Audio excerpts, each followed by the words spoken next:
So, ladies and gentlemen, fanboys and girls, nerds, weebs, and otaku, welcome back and welcome home.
Hello there, Apple Buddies. This is your Apple Bite Written Writ Ralph talking to you straight from my show here, The Written Writ. So where you and you get creative, have fun, geek out, and do a bunch of the stuff.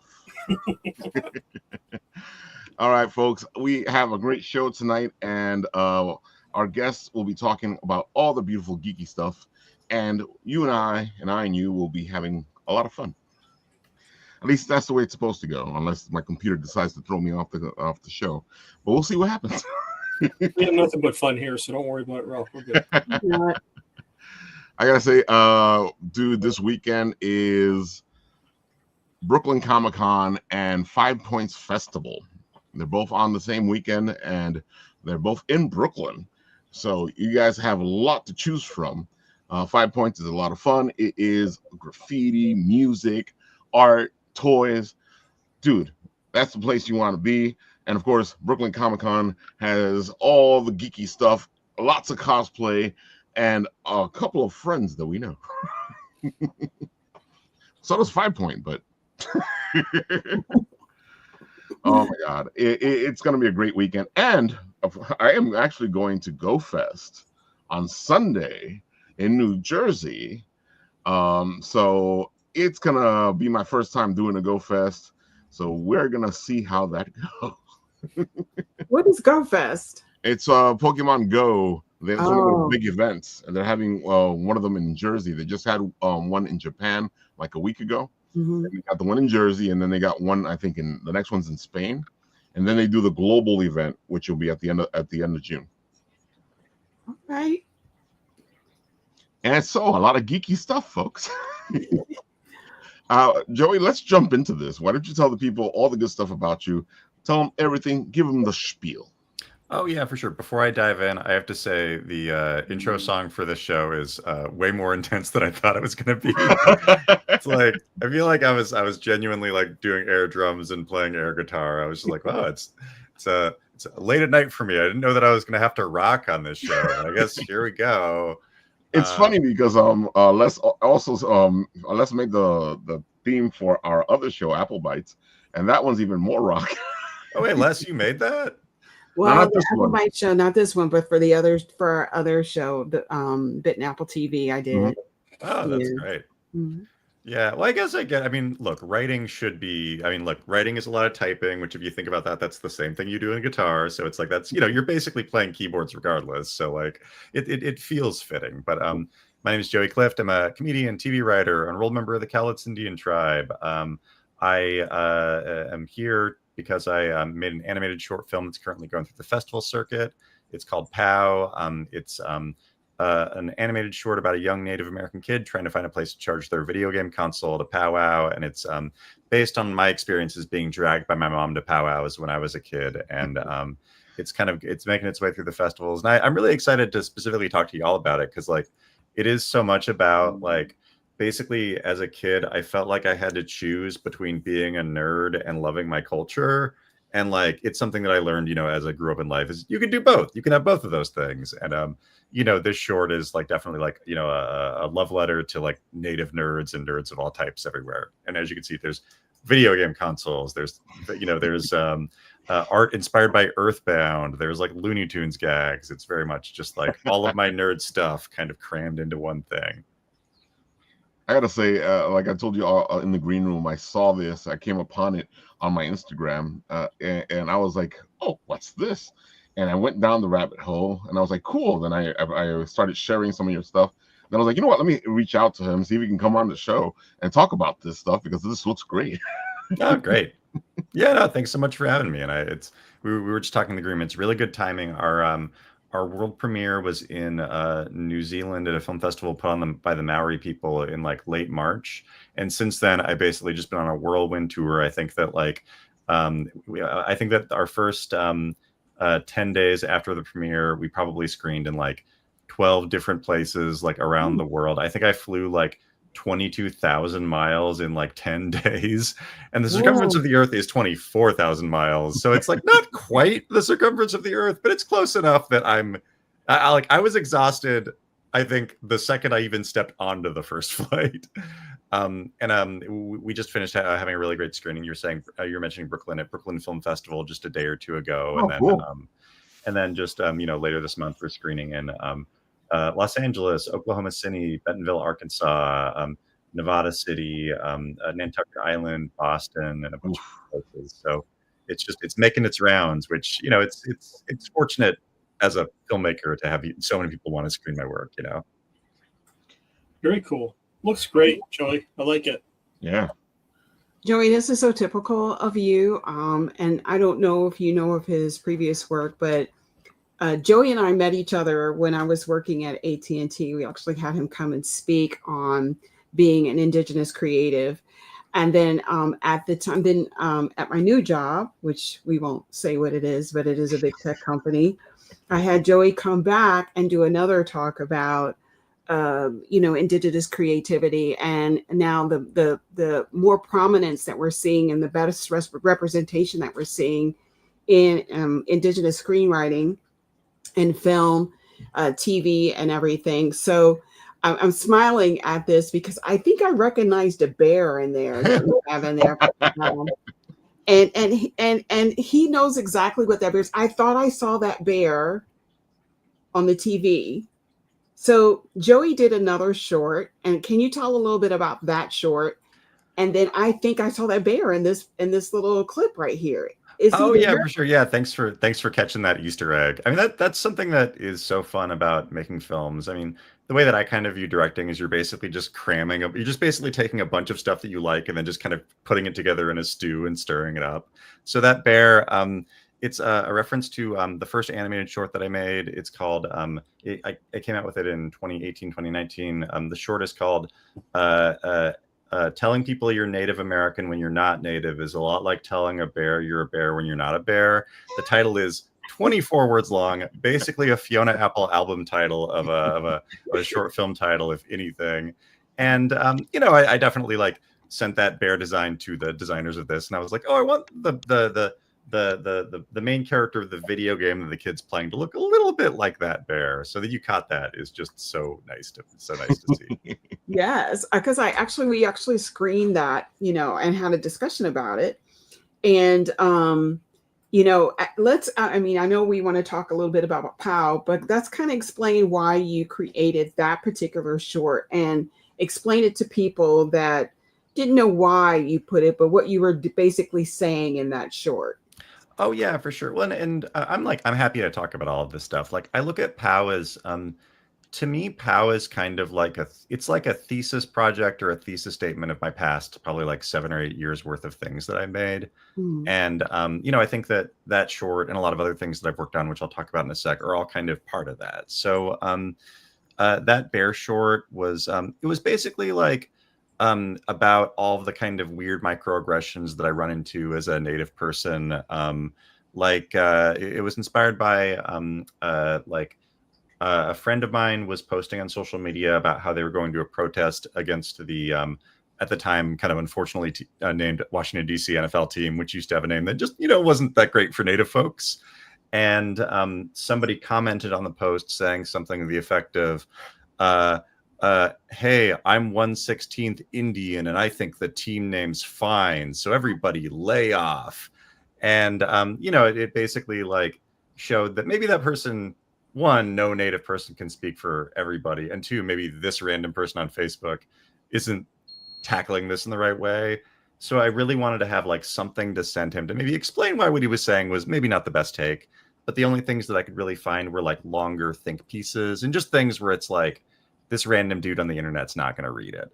So I decided to make just like a 2-minute animated short, kind of to, answer and tackle topics like that, like people saying they're Native when they're not Native, people trying to speak for all Natives, non-Natives calling things their spirit animal and all that stuff. And I made it like literally just to like screen it at a live comedy show in LA, and it blew up. I think it's got like 3 million views across social media, and that led to me partnering with Comedy Central on a couple of more shorts that came out in a series that we're calling Gone Native. That's they released over the past couple of years, and we just won a Webby Award last year, which is really exciting.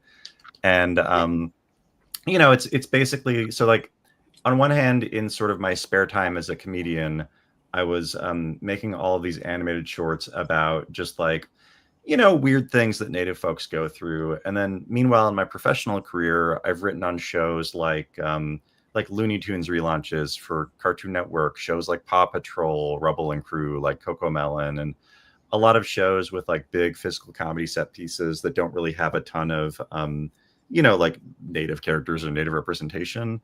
And basically this short was kind of my opportunity to take like everything that I've really loved since growing up about things like Looney Tunes shorts, Pixar shorts, and all of that stuff. And then everything that I've kind of done in my career creating like satire pieces about Native representation and that kind of thing.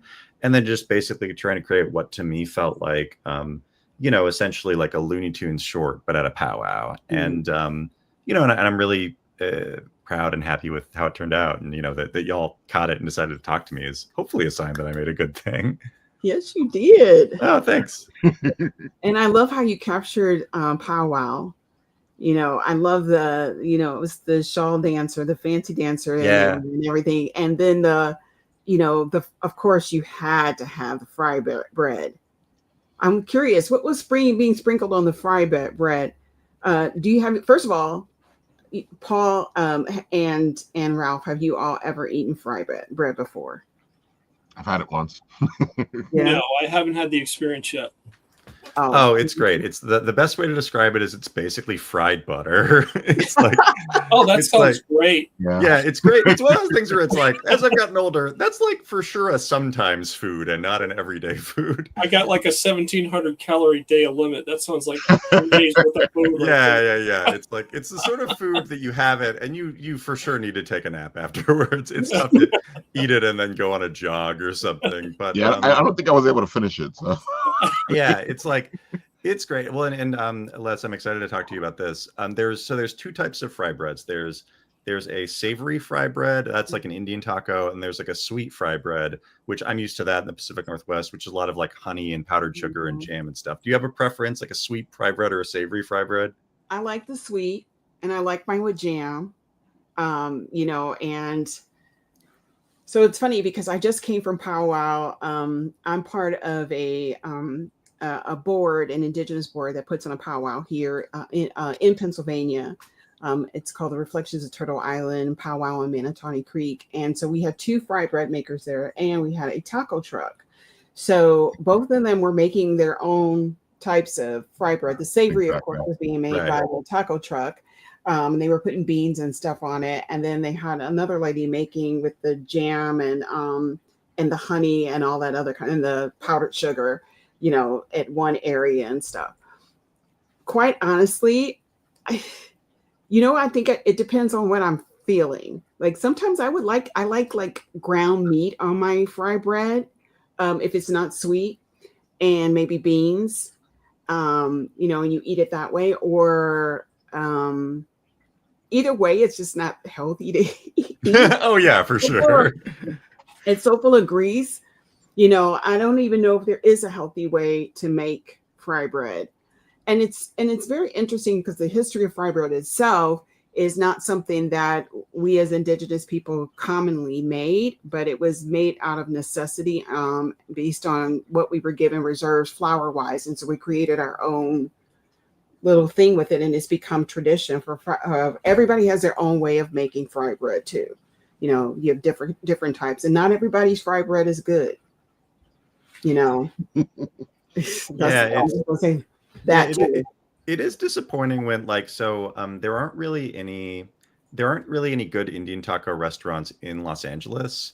And so for me, like fry bread and Indian tacos are kind of it's like a little bit of a delicacy for me, just because it's like it's not necessarily like I have to like call somebody's aunt to make one for me, you know, in LA or something like that.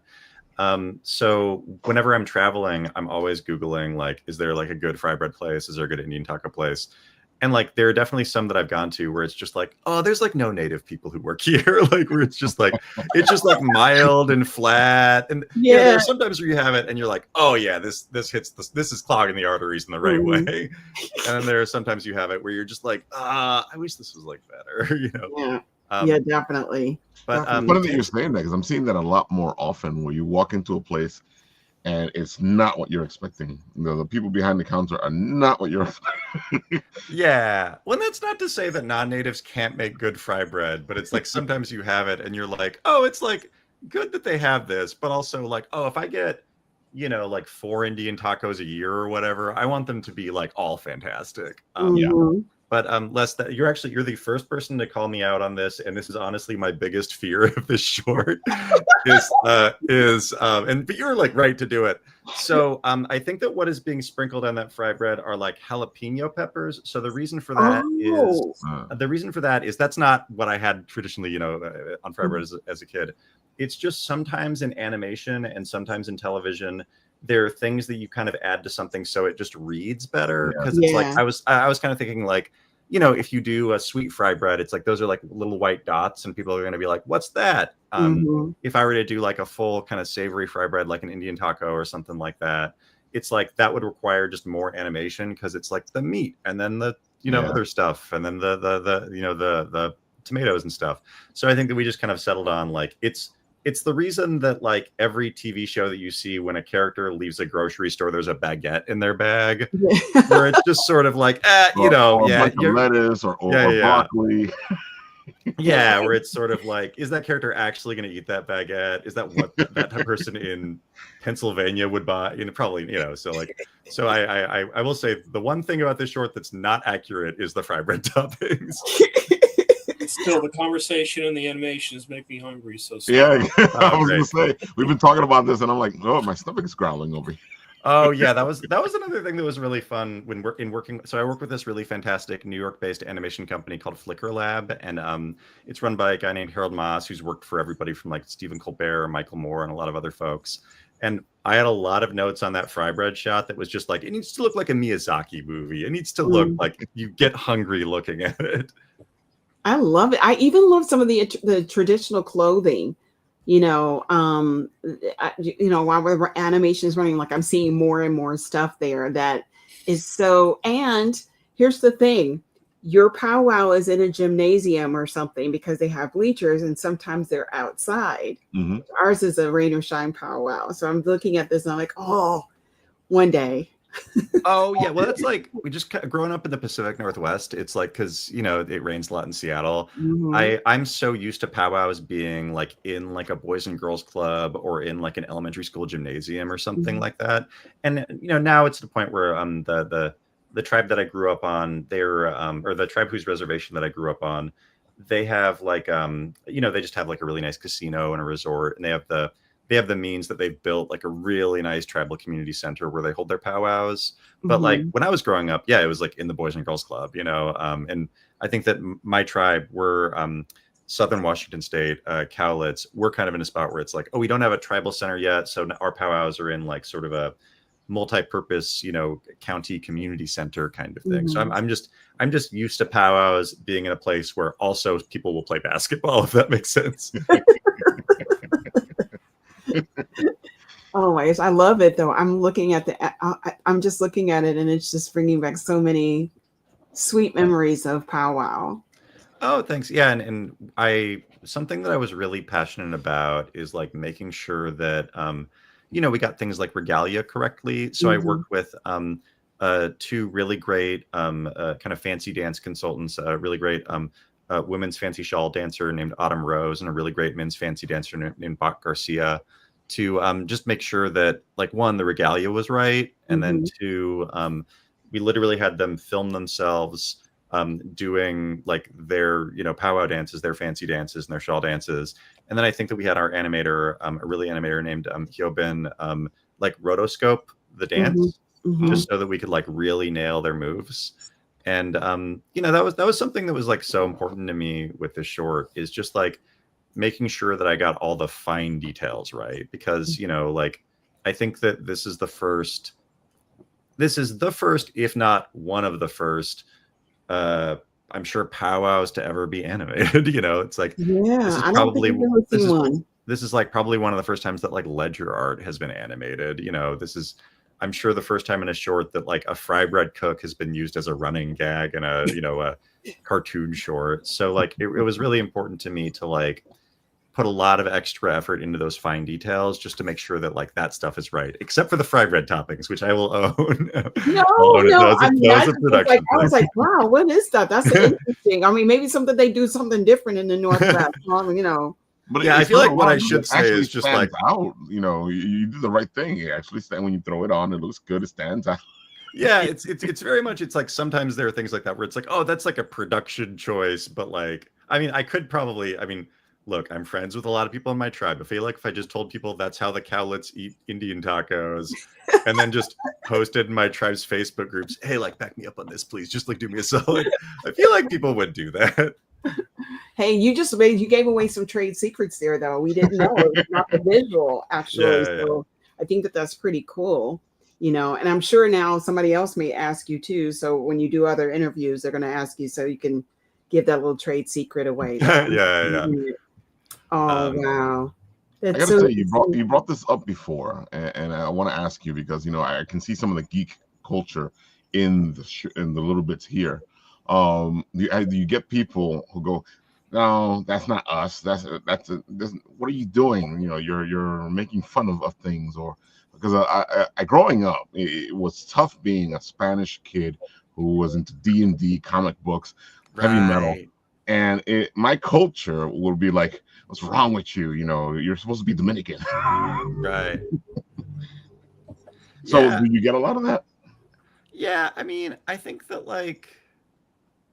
Um, I think that as a kid, like growing up on a res, it definitely felt like, I felt weird for liking video games. Like, and especially like I grew up in the, I guess I would say like, I grew up pre-internet. So it's not like I had, a million subreddits where I could see other kids who like also were into the same nerdy stuff that I did. So me like knowing what the Final Fantasy series was, or knowing what Earthbound is, or whatever, like I felt like I just didn't really know anybody else growing up that like loved that stuff, that knew who, like the Final Fantasy composer Nobuo Uematsu is, or whatever. And Mhm.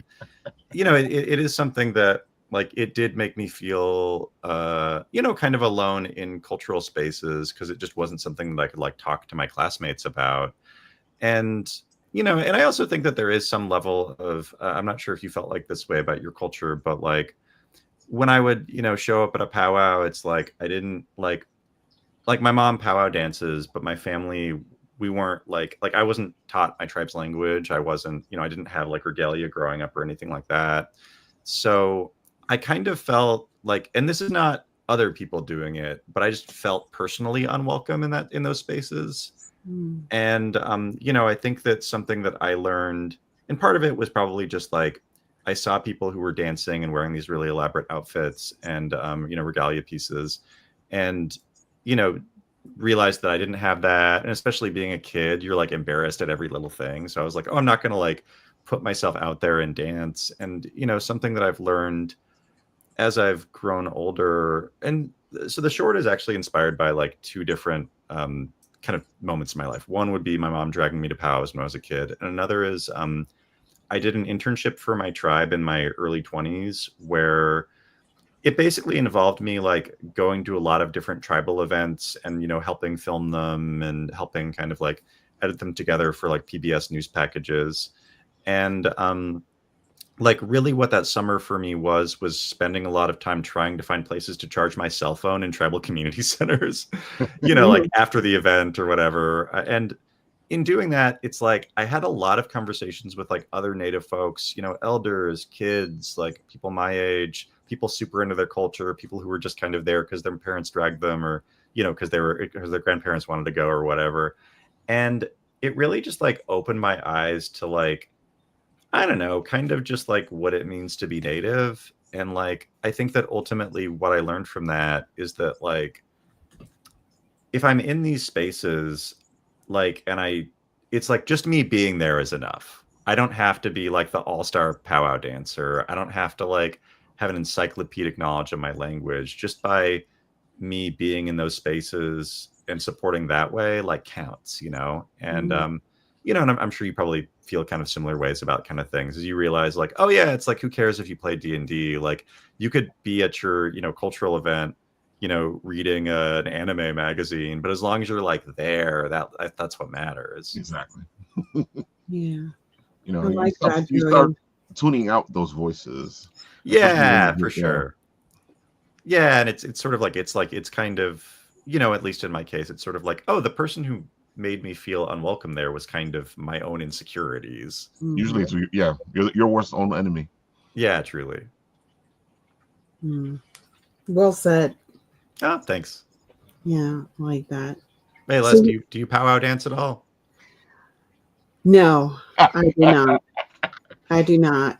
If you want to call a hobble around the circle, that's what I do. Oh, I mean, same. Truly. Yeah. You're honest, Leslie. It's good. Listen, at this age, I actually thought about it. I was like, I would love to jingle dance, and I watched a gentleman. So at our last powwow, we have someone come from Canada. They are our head dancer, him and his wife, and he did the ring dance. He had the rings and stuff like that, and he looked like he was the hoop dancing. Yeah. And he looked like he was dying. Like he was like it was so hard because he could not stop. He had to be on beat, and that whole dance itself, his performance and stuff, had to be a good 5 minutes. Oof. And I was just like, oh my gosh, I don't know if I could do it. And he was creating, images while he was doing his hoop dance. So it was just so, and I was like, there's just no way I could do this. Wow. But our powwow is very small. It's only been in existence now for, I think, about maybe 4 or 5 years. It's getting some, gaining some momentum. We don't have enough dancers. And I think that it's like a dying art to find somebody, especially here in the East, that does specific dances, because our dancers are so limited now. We don't have very many. And so, I thought maybe I'll go ahead and learn, and just so that I could do it for myself, learn, and then go and join in. I will tell you, though, I'm proudest of, I bought myself a flute this year, made out of sycamore bark, and I can't wait to play it. It's got turquoise inlined in it, and I'm so excited just to have that flute, crafted specifically for me so that I can have that piece. So it's so wonderful to have that, just to connect with dancing and music, in the Indigenous circle. So I'm excited, but I think I'm going to learn, Joey, now. And you made me decide that I should learn at least something, even if it's just fancy dancing, I mean, that's so awesome to hear. I mean, that's a lot of, I'll send you a link to the full short. That's kind of what the short's about, basically, is like,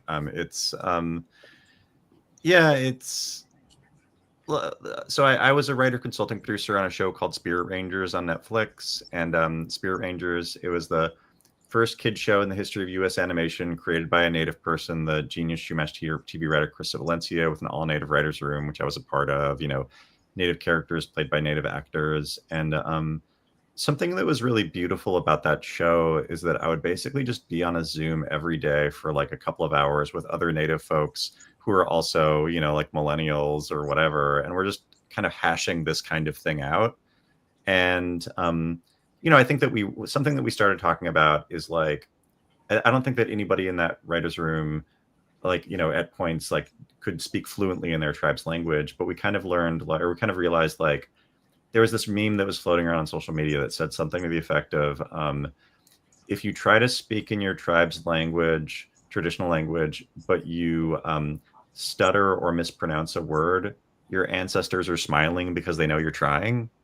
And we would talk about that a lot, and it kind of pushed us too to like, we like went to Santa Fe Indian Market together, not being paid by Netflix. We just did it because it was like, I'm going, oh, we should all go, why not, it'll be fun, and we would go to a lot of we still have a very active Spirit Rangers group chat where it's always just like, oh, there's like the band Hallucination is playing, we should all go, and I think that I don't know, like it's just, I'm always so happy whenever I hear of people that are like reconnecting culturally in that way. Yeah, I feel like it's so a lot of people, I guess, have been apple, they know what they do now, they know. My family is Choctaw, and just recently we had, I guess maybe 2 years ago, we had a family reunion, and this family reunion, we gathered because of our great-great-grandmother, who was instrumental in raising my grandfather, and everybody was trying to find her. And it just so happened, because I'm in Indigenous spaces, that I was able to try to actually find things about her. And I'm going to tell you that once we found her, the connection that we all had as families, learning about what she sacrificed, and our stories are different. So we're from the Southeast. A lot of our people got marched to Oklahoma during the Trail of Tears. Some of us, my family in particular, we merged into the Black community, and it was safer for us to merge into the Black community because there was a bounty on people's heads that did not get marched to Oklahoma. Now there are people that are still in Mississippi Choctaws that are still practicing. They still do things. They did it in secret. And so when people would talk about my grandmother, they did it in secret. They would say, we're Indians. And we would be like, why is this a secret? And then I ended up finding out why it was. We were able to get land in Mississippi, but we were run off our land by the Ku Klux Klan. And we were perpetually running, it seemed, at this point, to the point that we would not acknowledge our Indigenous side. We would only say that we were Black, but we would talk about it in secret. So our stories are very, very different. And then to find out, to connect with that, find that woman, find her, and we're still looking for other family members.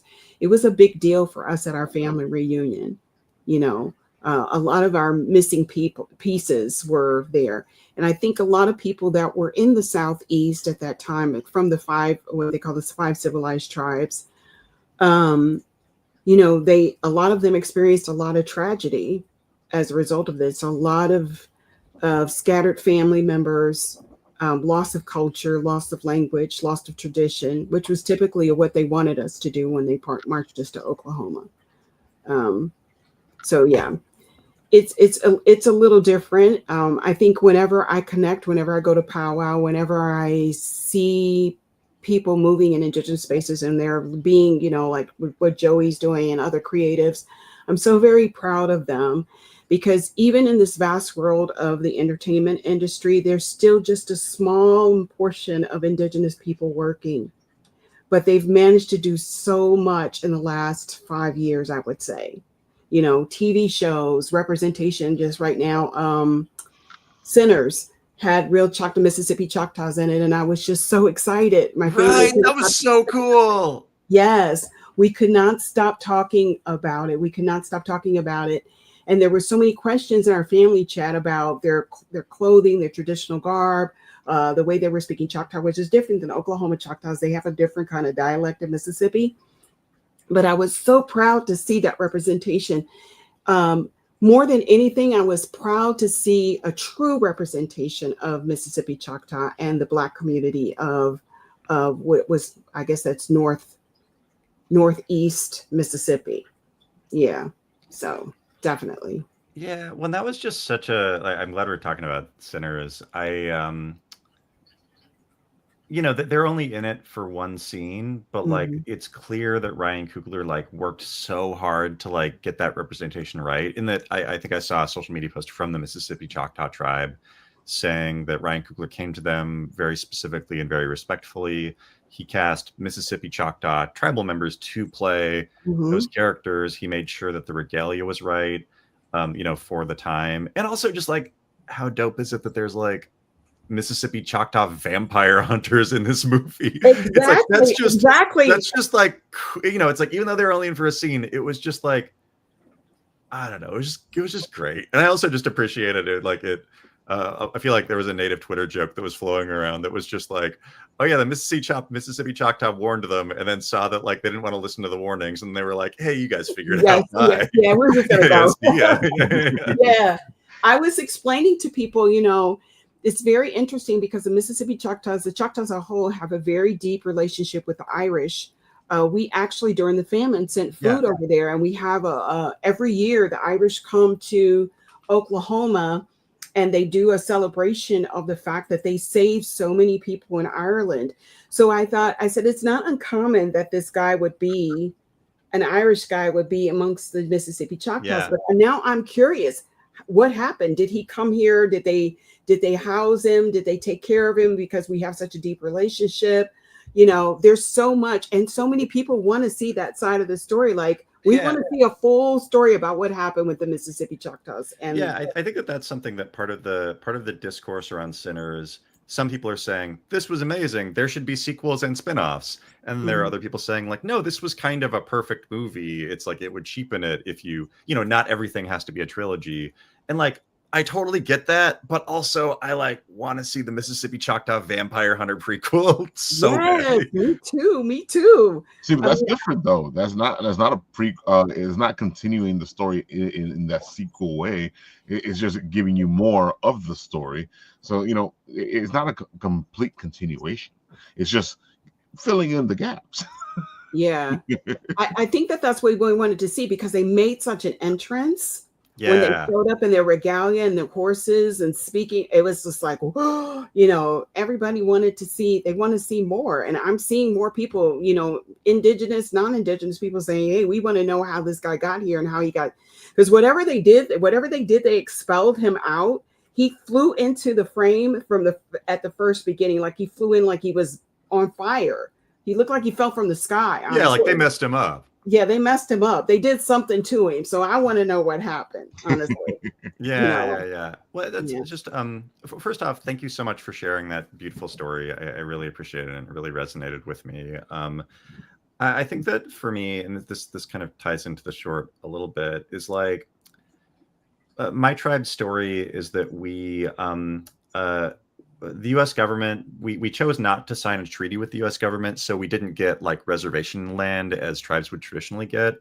Instead, in the 1850s, we basically made a deal with the U.S. government saying that we would sell our land to the government for however many dollars per square mile or whatever. So between 1850 and 1860, there were, depending on who you ask, anywhere from tens of thousands to, over 100,000 cowlets in southern Washington. Then by 1860, due to like colonization, European-born diseases and all that, we shrunk down to just like 300 or 400. So the U.S. government saw this and they said, hey, wait a second, like most of you are gone. So because of that, we don't have to recognize you as a tribe. And if we don't do that, we don't have to pay you all of the money that we owe you for your land. But we're still going to take your land.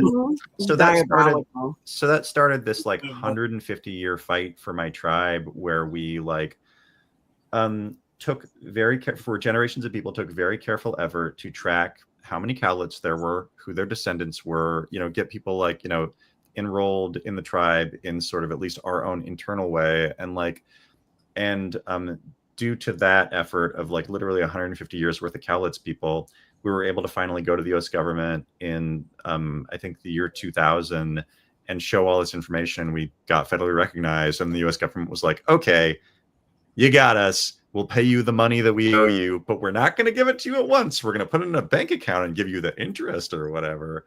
But I mean, it's to the point that with my tribe, it's like, if you talk to some elders, it's like one of the first tribal events I went to, I talked to an elder. He asked me what my mom's last name was. I told him that. And then he, off the top of his head, was able to name every single one of my ancestors leading to the like main core Cowlitz ancestor that I descend from, followed by literally the lineages of everybody else at the event that I was at, to say, that's your cousin, that's your cousin. That person doesn't get along with your family. Don't talk to them, you know, like, and it's like that kind of, you know, effort to maintain my people's culture. And it's like, I think that for me, like when I was a kid and I was invited to powwows, it's like, I viewed it as like a punishment, because it's like, oh, I'm not like at home playing Nintendo or whatever. But then I realized as I grew older and like hearing stories like that, that like, no, like my mom brought me to those powwows because she understands how hard that our ancestors fought for us to be able to like have and preserve this culture. So like her inviting me to powwows isn't a punishment. It's like an act of cultural revolution and resistance in a way that like is the coolest thing ever. You know, and like when you frame it that way, it's like, oh, this rocks. I love that my mom invites me to powwows, you know, like, because it's like, oh, it's like an act of cultural revolution in a really beautiful way. And not to mention, the reason why powwows even started is because most indigenous people were not able, they were not allowed to commune with one another. You know, they looked at it as an act of war or violence if they were doing anything. And so we ended up being able to do, you know, I guess powwows started off as like a show of indigenous people and regalia and things like that for people to come and join. And it became now the thing that we do. It's a big gathering that people come to, like a big party. But, you know, the idea of the fact that we still have powwows and gatherings, and there's such a sacred thing in the sense of just people gathering as a whole, is something that we weren't allowed to do. I don't think, powwows didn't start until maybe like the 1920s.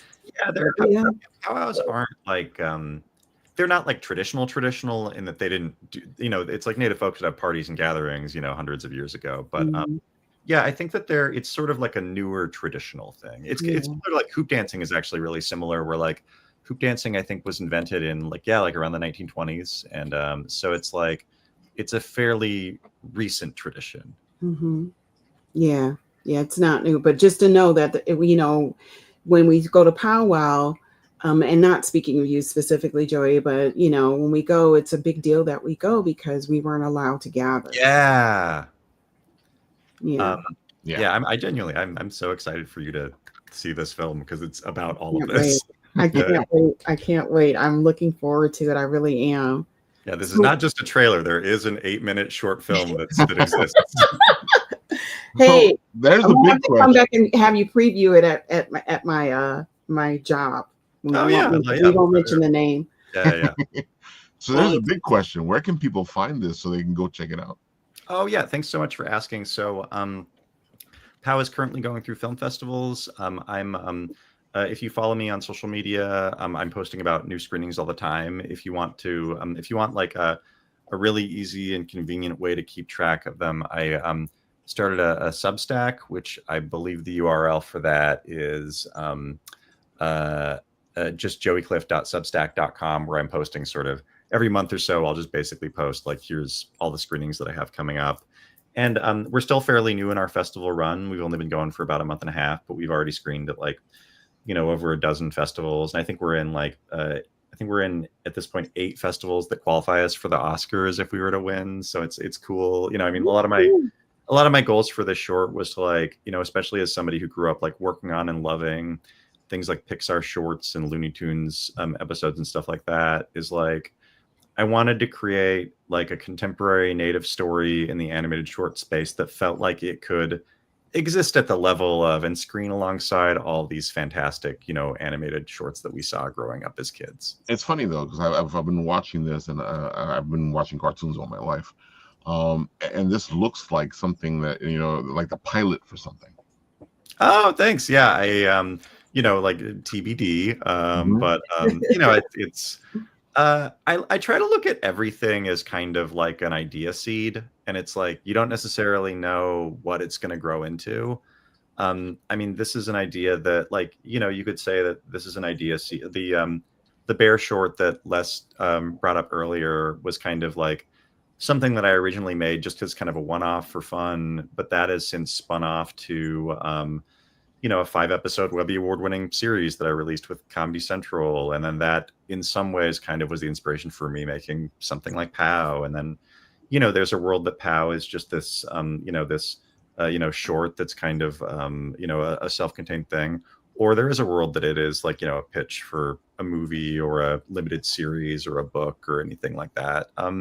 I've had so much fun kind of playing in this world, and I feel really fortunate. I had support from a really great funder named Pop Culture Collab that helped pay for it, and Flickr Lab also offered a lot of really great support.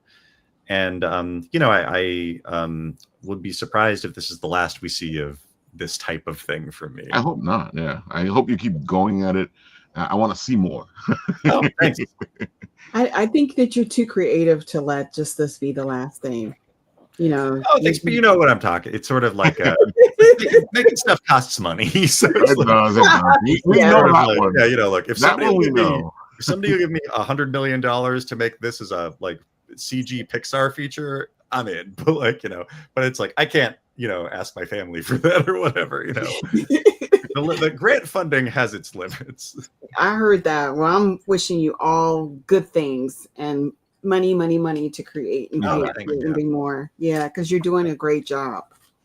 Yeah, it's really funny. I'm really glad I was invited to this tonight. I don't know if Ralph invited me or not, but I've always wanted to feature Indigenous people in my game from a historical standpoint. And I've been kind of stumped lately trying to research, but if I could tap both of you at some point to identify someone in history that people don't know about, because really that's the reason why I'm developing this game, is to get kids interested in learning about those figures from our past that they may not know about or not readily known. And it's really meant to be something that inspires, curiosity, that they go and then find out more information about it. But I think in terms of what you're doing, Joey and Leslie, your history, there's a wealth of information there that if I could just even tap one figure and have them included in an episode, I'd love to do that. That'd be really awesome. So I'm glad to. Oh yeah, I would love to help with that. Yeah. thanks. There's a lot of suppressed history that you don't know about, Indigenous history, even for that matter, people of color here in the United States. So I'm glad that you want to highlight that because, thank God for the internet. People are discovering even more. So Definitely. yeah. I mean, the third episode, which I'm going to work on after episode 2, features Benjamin Banneker, who was actually an African American during revolutionary times, knew Thomas Jefferson. He actually invented the first wooden clock in the colonies. Didn't know how to build a clock. He built it himself, which is By amazing. the way, he was Indigenous and Black. I didn't know that. I didn't see I'm always learning something new about this stuff. It's great. But he's also a surveyor for Washington, D.C. There's so much that is available that I think kids are it's being overlooked. Yeah. And I think if kids have an opportunity to learn more about this, they just get inspired to want to learn more. I think history is so important that way. It really is. Yeah. Yeah. So well, Paul, I mean, why don't you tell people what your game's about? Go for it. Yeah, I mean, Time Enforcers is a game that I've developed over the course of the past 4 years. It came out of COVID. I just saw the experience that my kids were having in terms of virtual learning and how horrible it was. I felt bad for the educators as well because they were thrown into a crucible with really no tools to teach kids virtually all on a turn of a dime. And so I thought, why can't we make learning history fun? I mean, I grew up in an age when I didn't have internet. I had to go to a library to do all my research. And I was fascinated by all the times of history that I researched. After going through this experience with my kids, I hated history. I couldn't stand it. And it really bothered me. I figured there's got to be something better. And so I thought, why can't I build the game that will sort of inspire this curiosity for kids to want to learn more? And that's really the whole premise behind Time Enforcer. So it started out, the first episode's launched. It deals with feudal Japan, and so very high level, just talks about samurai warriors and the time of the shoguns and such. And then it goes through a whole trans-dimensional realm where you got to fight the bad guys. So there's science fiction involved along with learning a bit of history, but it was really meant to be, a fun jaunt that, kids can go through. I played as an adult for the past 2 years. I love it still. And it's just, it's something that, is a passion of mine that I really want to try and pursue and make this a go up. I feel it's important that, history is being overlooked, and it's a type of thing that I think that, once kids see it and really can appreciate it, then they want to learn more. And that's really the whole point of, trying to inspire this type of learning. So that's what I love about it. But I'm currently working on episode 2. The episode 1's available in the app stores. You can see it there. And you can, couple bucks, you can play for, an hour or whatever, but it has an interactive table of contents. So you can leave the game, come back and start where you left off. And then we're working on episode 2 now, which is going to be featuring Amelia Earhart. And also is going to be featuring Togo, who was a sled dog during the 1925 Serum Run. And then we have a character that I've made up called Detective Nico Time. He's based on like the film noir characters like Sam Spade, Philip Marlowe from the 30s and 40s. And it's going to be voice acted by our own Raphael. So I'm pretty excited about that. Congratulations. That's awesome. That's so cool. John, he's going to be, Nick is going to be drawn as grayscale, and then anything he touches in color turns to grayscale. So it's kind of fun. And then he's got this cool device called the Gumshoe Debilitator. Basically, it's a magnifying glass that shoots out globs of bubble gum to incapacitate enemies. So trying to find ways to put violence into this, but make it too violent. so I'm having a blast with it. It's just really fun. So just a little fun video game fact. John Romero, the creator of the Doom franchise, he's Cherokee. Oh, yeah. Yeah. Very cool. That's a good fun fact. That's a great fun fact. Yeah. I see you're on Steam, so I'm gonna look you up. It's like my favorite platform to game on, so definitely. Yeah, Steam makes life so much easier. I'm looking for feedback. I'm trying to make episode 2 better than episode 1. I mean, I had to learn the programming myself, and I've done all the artwork myself, and I've tapped my family for voice characterization. So my son is a narrator. My daughter is actually the Inquisitor. So the Inquisitor asks the questions you have to get by in order to get through the game. And then, it's been a lot of fun. It's a passion of mine. I want to get going, and hopefully it'll take off, which I'm looking forward to, I think.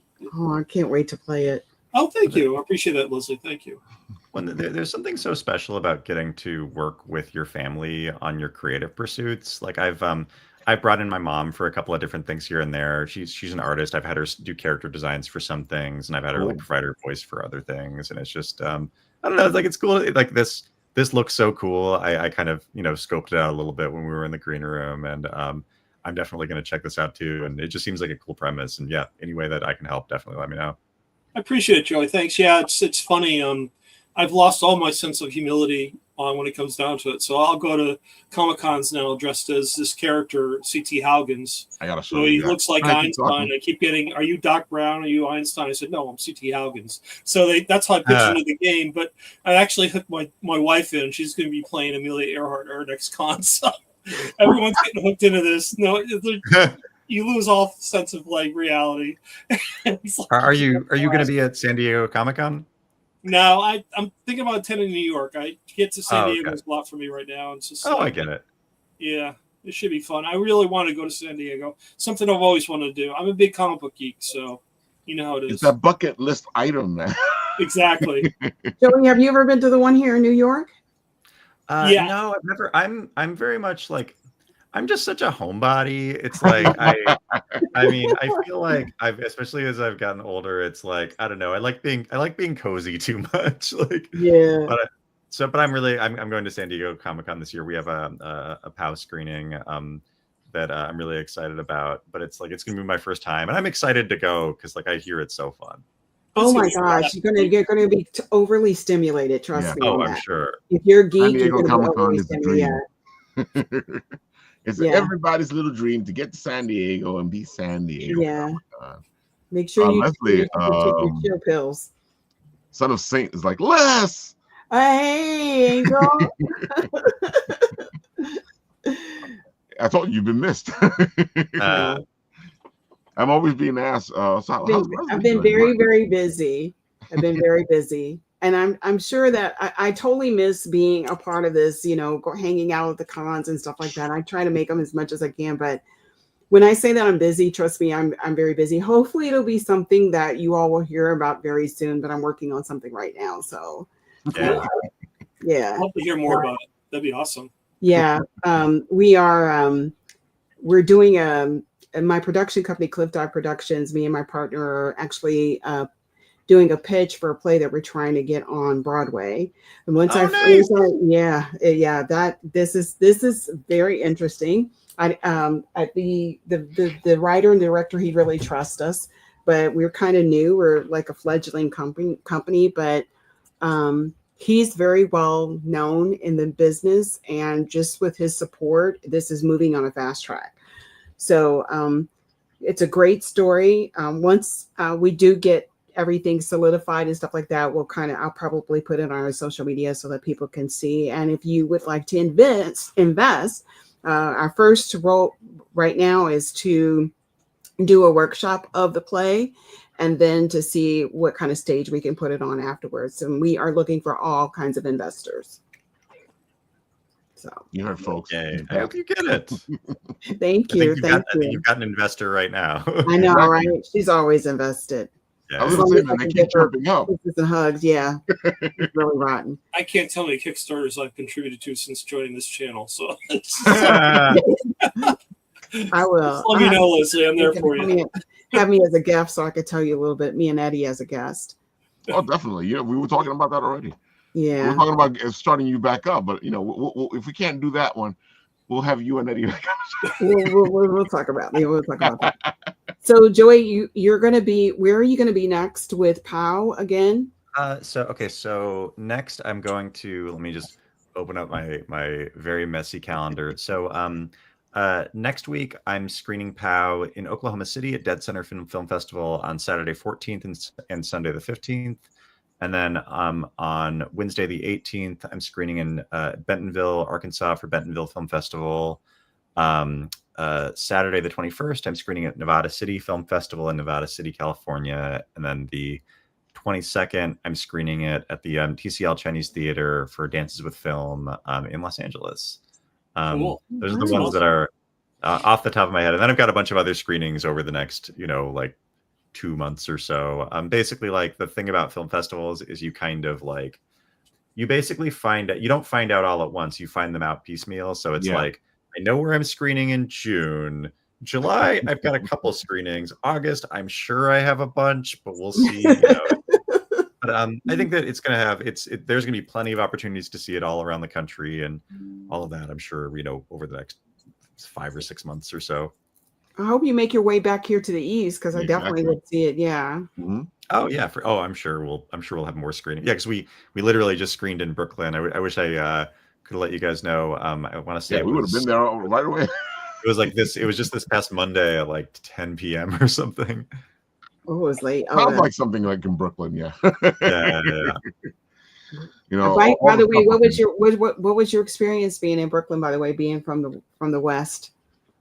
Oh, so I didn't get a chance to make it to the screening that was just a few days ago, but I was in New York a little bit ago. I find myself in New York just for various kind of comedy or work things a couple times a year. And New York rocks. I mean, that was going to be my first question, honestly, when you were talking about Brooklyn, is just like, what's everybody's favorite New York pizza? Like, let's have that tough conversation. You'll get various replies. Oh, yeah. It's never the same place. It's all different places. Sometimes it's the closest to home place. Yeah. Yeah. You said the food is very seldom is the food bad here, though, Joey. Yeah.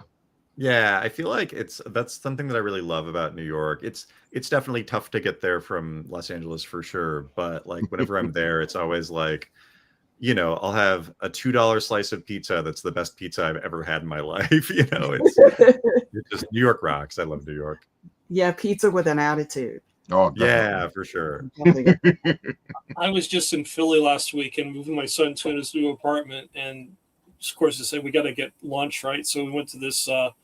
I got pizza from this place called Lorenzo's. It had to be the best pizza I've had, and this is in Philly, so it's really wow. It's really good. It's got to be the best. So all right, Philly. I didn't know that Philly was rocking pizza. Yeah, they're right in near Center City, so it wasn't too far away. It was good. I always go like, I know people go like, how can you have pizza from other places? But you have to have pizza from other places. You know, it's the nature of New York. You know, you want to find the best pizza. How do you judge Right. which is the best pizza until you have some bad pizza to go along? Exactly. There you go. Yeah, there have been a few times where I've had like not great pizza in New York, and whenever I do, it's always just like it's like my brain malfunctions. At least this feels I divided by zero. This is that I got like a bad slice of New York pizza feels impossible. Well, how do you judge good fry bread? Right? Ooh.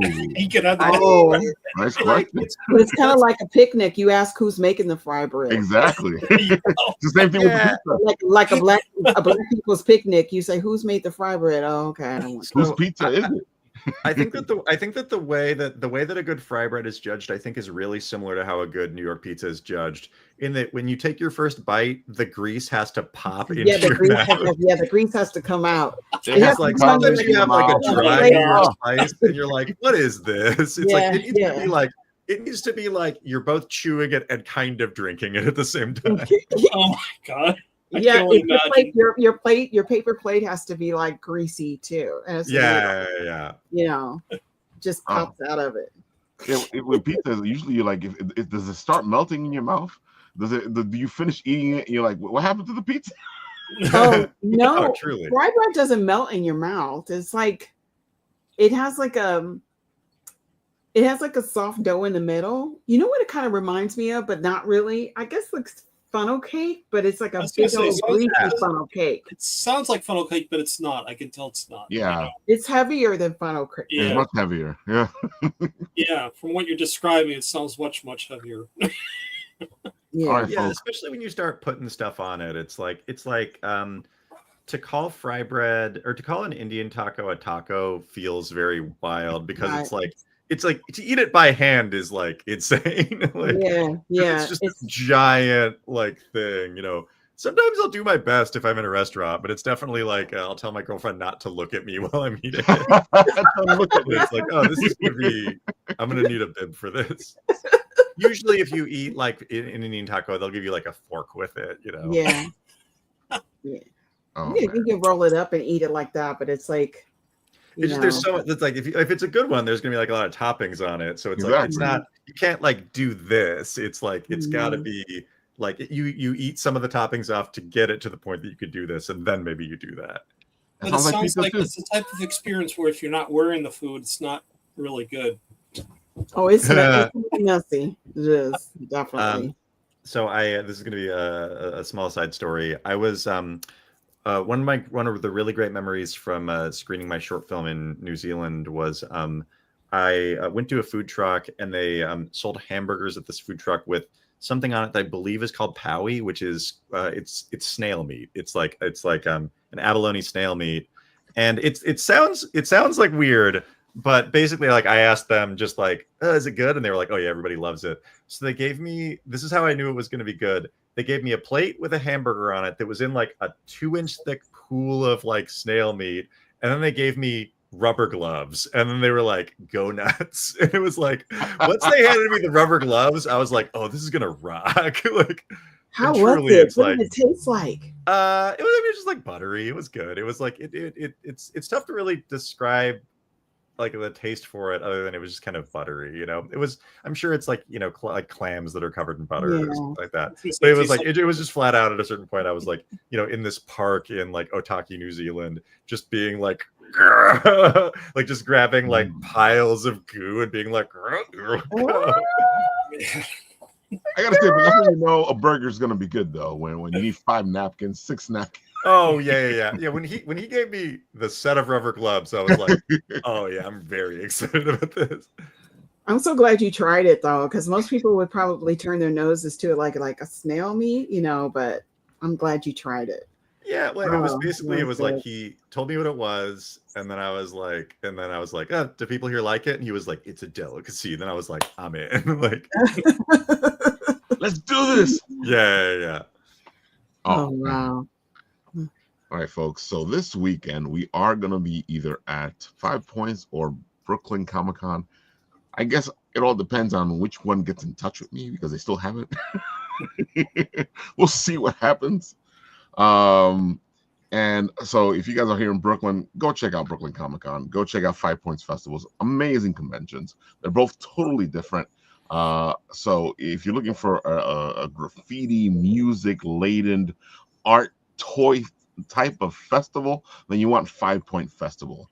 And the beer in there is fantastic. And if you're looking for a great cosplay comic adventure, go check out Brooklyn Comic Con, and they do alcohol as well. It's the selling point, folks. It's the selling point. Yeah. And if you guys are going to be Sunday at Go Fest, say hi to me. I'll be roaming around all through New Jersey. Well, I forget the park, which park it's at. But I know it's a park in Jersey, so you guys already know where to go. So. Liberty State Park. There you go, Liberty State Park. Oh, it's at Liberty? Oh, okay. Yeah. It's going to be a blast, folks. And the one last thing I'm going to show you guys is our friend from Refuge was here on Monday talking all about his beautiful comic. And this thing is beautiful, folks. The art in this is amazing. And if you guys like your comic silent, then you're going to love this book. And this book speaks volumes without the words. And I'm going to let the videotape speak for itself.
This is the first part of a series of books, and folks, you know, that was just a video he made for it.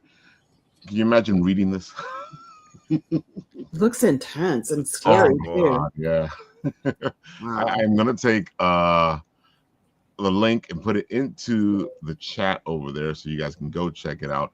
He is at, let's see, he's at 664. He's trying to get to 4,000. He has 50 backers already, and he still has 22 days to go. So we can get him there and higher. And if you get him to 5,000, he already has a beautiful stretch goal. If you get him to 8,000, he'll throw it the second book. So there's a reason. There's a stretch goal right there, folks. Yep. Anybody has any last words before we go? Well, Joey, I'm definitely looking forward to POW, and I'm looking forward to seeing you probably in a few months. I'll be talking to you and sending you an email, but I think it looks beautiful. I'm loving every part of it, and I just can't wait to see it. And it gave me a lot of feels just watching those brief little moments in the clip. So thank you so much. Once again, applause for something that's just like really representing the Indigenous community so well. And I'm just very proud of you. I'm always constantly proud of you. So, and make sure you all go follow Joey on Instagram and all his social media and stuff like that. You won't be disappointed. He always has something very, interesting and colorful. I mean, Joey, you are probably one of the most colorful people that I know. Oh, thanks. Clothing and everything. He's very colorful. So, if he it's like you live in animation because you have so much color. But definitely go and look for him on social media, and hopefully Ralph could put that in post, all your social media channels so that people can follow you. So, folks, it is in the I've already put the Substack into the video itself. So if you're on YouTube, all you have to do is look at the links down below, and you can go to all that beautiful stuff. If you are in the comments section, you will see both of those links as well. So I made it really easy for you, especially because there's one guy who keeps telling me, "But Ralph, why didn't you put it into the comment section? I'm not going to go look for it." They actually worked, so they worked, Raphael. I checked. They worked. They're good. There you have it, folks. And we're going to do something different. I'm going to confuse people because I'm going to put in the beautiful thing that Leslie put together for us for Apple Bites. It's just to end this off, and you guys can see her work. And maybe we might be back before we go.